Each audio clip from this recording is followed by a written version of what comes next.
Ano kaya pinagawa yan ni Sir Jeffrey at ni Pepay? Hindi ko rin alam. Nagde-date nga lang sila kanina. Aba, paglabas namin dun sa may dinner setup, magulo na at nililigpit na ni Feli. Oh, Pibet! Tingnan niyo itong nakita ko sa basurahan. Sigurado ko ito ang dahilan kung bakit nag-away Sir Jeffrey at saka si Pepay. Nahuli ni Pepay na may kalandian Sir Jeffrey itong ebidensya. Oh.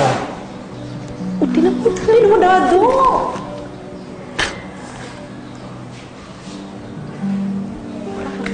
Kilala ko to Pinsan ni Pepay to. Niloloko ni Sir Jeffrey si Pepay. Baka naman kasi madaming pagkukulang si Pepay kay Sir. Hindi! Kung totoong nagmamahal ka, hindi ka dapat naghahanap ng ibang babae. Kahit ano pang pagkukulang mo. Tara na. Inoy, napapahama ka sa mga sinasabi mong yan. Pero Mang Dado, sinaktan ni Sir Jeffrey si Pepay. Kaibigan ko si Pepay at nakakasama ng loob yung ginawa ni Sir Jeffrey. Kakausapin ko siya. Dapat respetuhin niya si Pepay. Maghunos dili ka nga. Anong gagawin mo? Pagsasabihan mo amo natin? E di nagalit lang yun. Isa pa, maglaman niya na may gusto ko kay Pepay. Lago kang lagot, patay ka ron.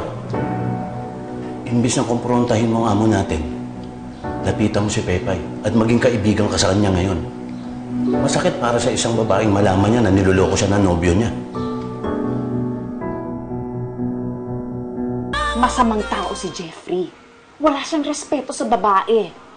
Mabuti na lang pumalag ako kanina, kundi ba ako ano nangyari.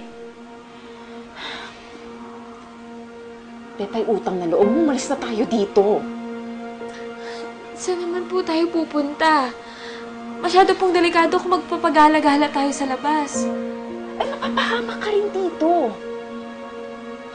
Anak, ang tagal kong hinintay ito.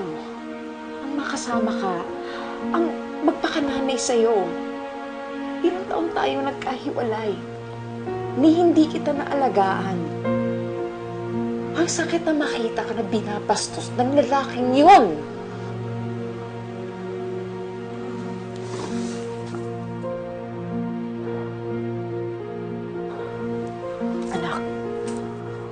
Wala akong pakialam. Kahit na makulong ulit ako, gagawin ko ang lahat para maprotektahan ka sa mga nananakit sa'yo.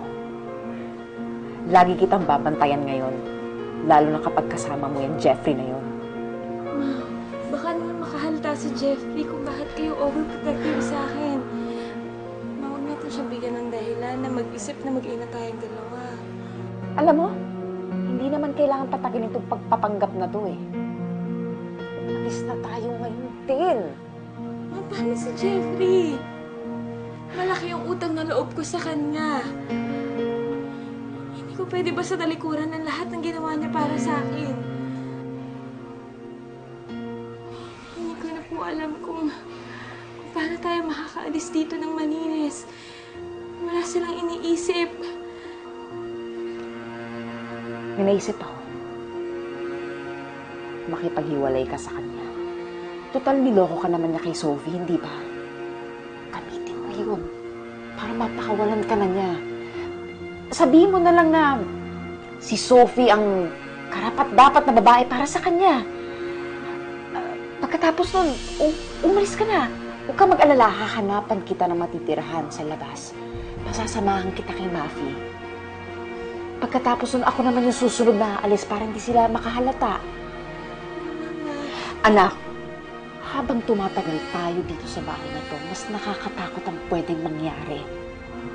Kapag nalaman niya ang sikreto natin, lalong sasabog yun.